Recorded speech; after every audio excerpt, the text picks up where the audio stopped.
Psychology has a strange habit lately. It keeps rediscovering things the Stoics already knew.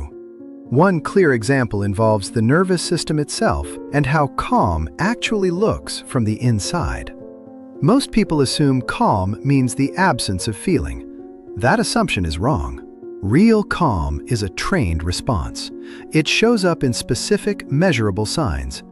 Here are 5 of them, and the last one connects everything before it. Sign 1 is a slower reaction to insult. Most nervous systems fire instantly at the smallest slight. A dismissive comment lands, and the chest already tightens. In a regulated nervous system, that gap widens. There is a pause before the reaction fires. Psychologists call this response flexibility. Epictetus called it something else entirely. He said, "No person insults you, only your judgment about the insult does." That single sentence describes the whole mechanism centuries before neuroscience mapped it. The insult never actually touches you. Your interpretation does the damage. Sign 2 is physical stillness under pressure.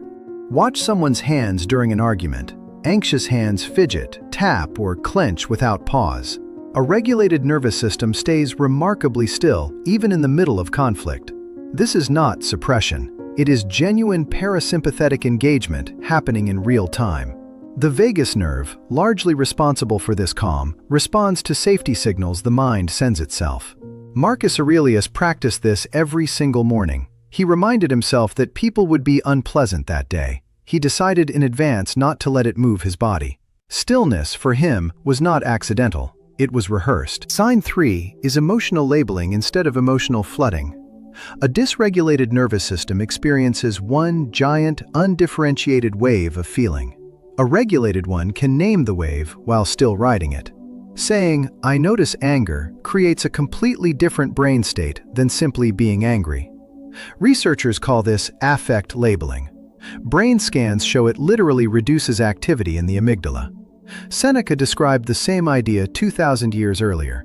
He said we must judge before we act, and reflect before we judge.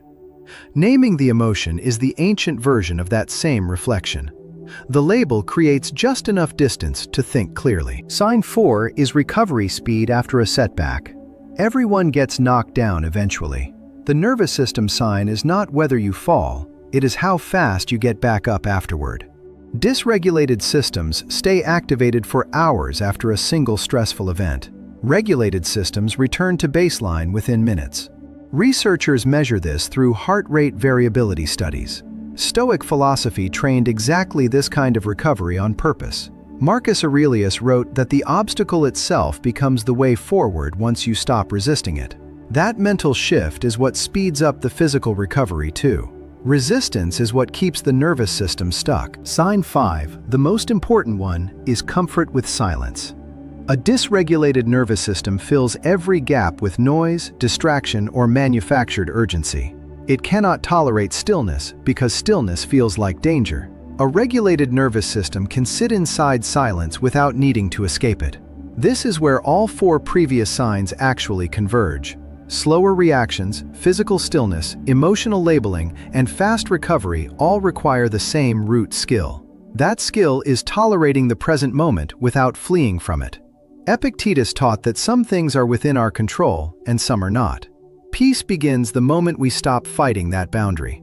Silence is simply that boundary made visible. None of these signs require becoming emotionless. They require training the body to interpret modern stress the way it should. Most threats today are not physical at all. They are emails, comments, and awkward silences at dinner. Your nervous system does not know that distinction unless you teach it directly. Every Stoic practice, from journaling to premeditating adversity, was really nervous system training in disguise.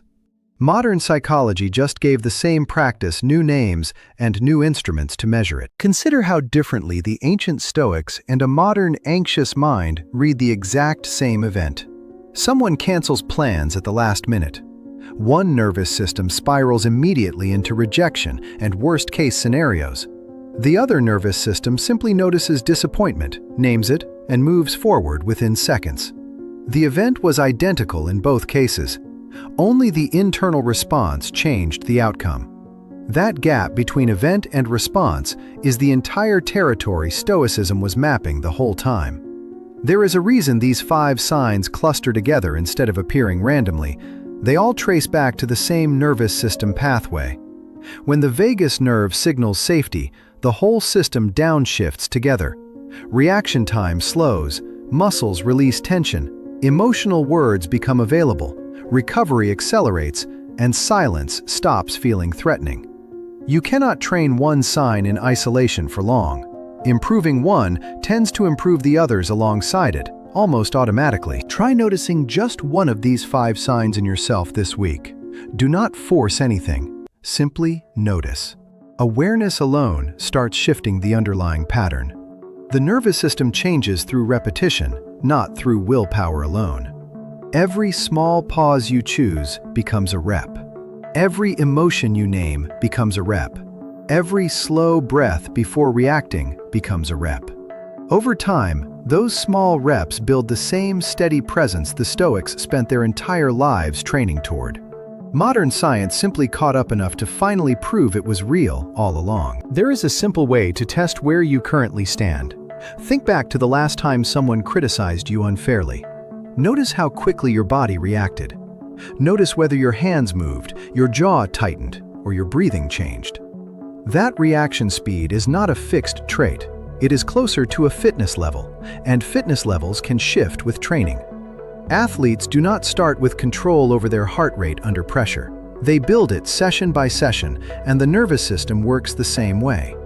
Epictetus taught his students through constant rehearsal, not through abstract theory alone.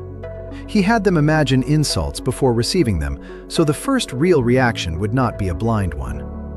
This sounds almost identical to modern exposure-based therapy techniques. Both approaches share the same core insight. The nervous system responds to rehearsal almost as strongly as it responds to real events. Practicing calm in imagination genuinely prepares the body for calm in reality. Marcus Aurelius used a related method every evening. He reviewed his day before sleeping, noting where his reactions had been too fast or too harsh. This nightly review is now echoed in modern cognitive behavioral therapy homework, where patients track emotional triggers across the day. The format changed, the underlying mechanism did not. Both are simply training the nervous system to recognize its own patterns before repeating them automatically. None of this means suppressing emotion or pretending to be unaffected by what happens around you. A trained nervous system still feels everything fully, sometimes even more clearly than an untrained one. The difference is what happens in the few seconds right after the feeling first arrives. An untrained system reacts from that first spike immediately. A trained system observes the spike, names it, and only then decides what to do next. That short delay is the entire skill Stoicism spent centuries quietly refining, long before anyone had a scientific word for the nervous system at all.